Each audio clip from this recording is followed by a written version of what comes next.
I've always wanted to know the answer to a question. I've been obsessed by the question of what makes the difference in people's lives.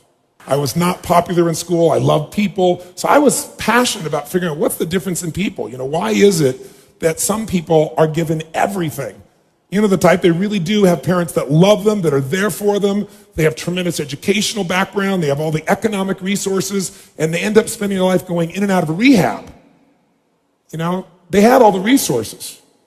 And then you meet somebody who's been, abused, or no one's been there for them, or they've been physically abused or sexually abused, or the worst things you could possibly happen to a human being. And they turn out to be some of the finest human beings you'd ever meet in your life, who are out there working to help other people and make a difference.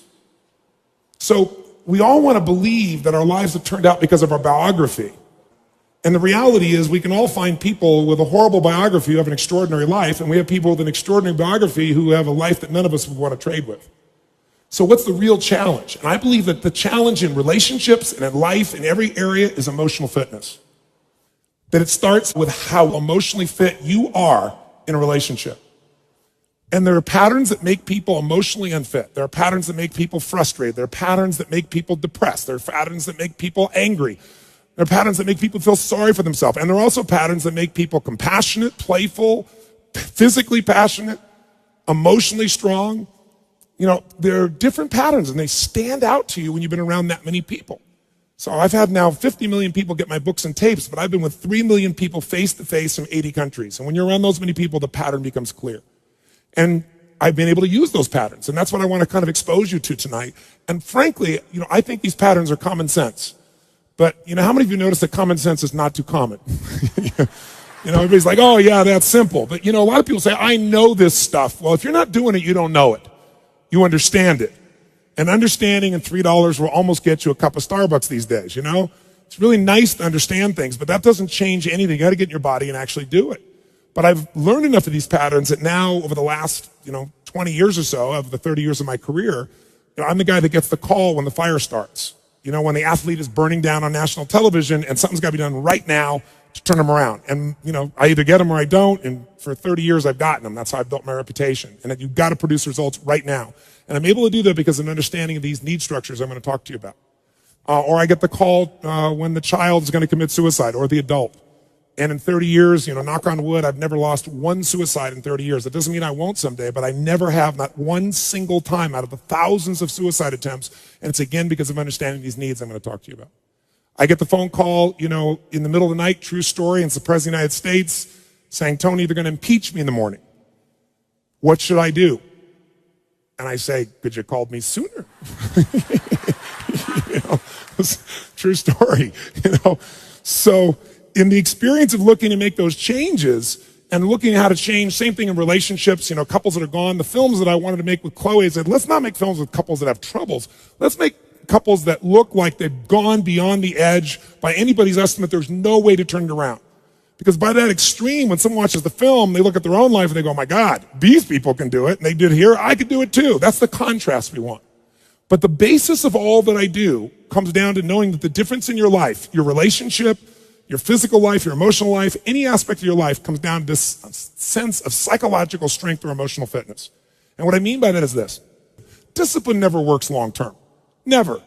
What works is when you become addicted to something positively new. You trade one addiction for another. When you shift from having to doing something to wanting to do something. So our focus is how to make that happen. But I'd say this to you. If you want to change a relationship, the number one thing you have to do is master your own emotions. If you don't do that, forget it. There's no hope.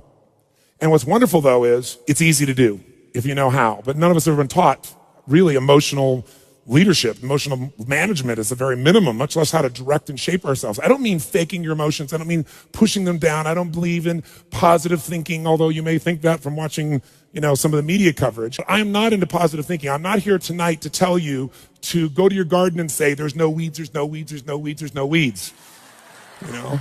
I'm very clear that I believe that life is about leadership and being truthful to yourself.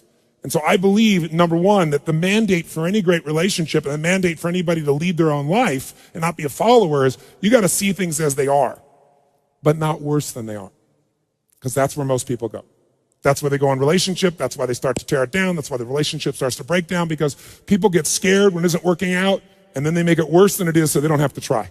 Because they don't want to try again and be disappointed. They don't want to feel that sense of rejection. They don't want to feel that sense of failure. So most people make it much worse than it is. People tell me all the time, oh, I'm skeptical or I'm pessimistic. I said, no, you're gutless.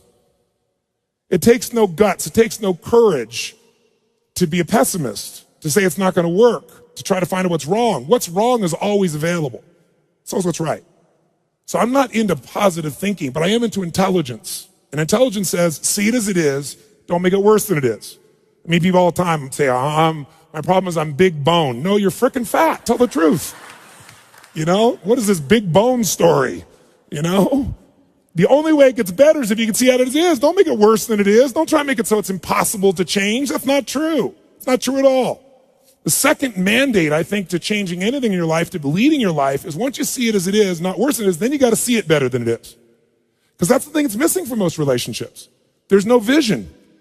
I mean, without a vision, in the Bible it says people what? Perish. And when a relationship has no vision for greater than where they are, that relationship is going downhill, if not destroyed. I believe that every relationship, every part of life, every part of a human being needs a compelling future. If the future's not more compelling than today could be tough, but if the future's compelling, we can get there. And that's what every leader does. And every one of you in this room, and I know some of you are here, I guess, from the general public as well, just for your own relationships, I really acknowledge you for. But I know that you're from the military here, I know the therapists here, people from all walks of life, you're all leaders. What's your job? To lead. Your job is to help people see it as it is, not worse than it is. What's your job? Help them create a compelling future. See it better than it is, so there's a reason to give my all again.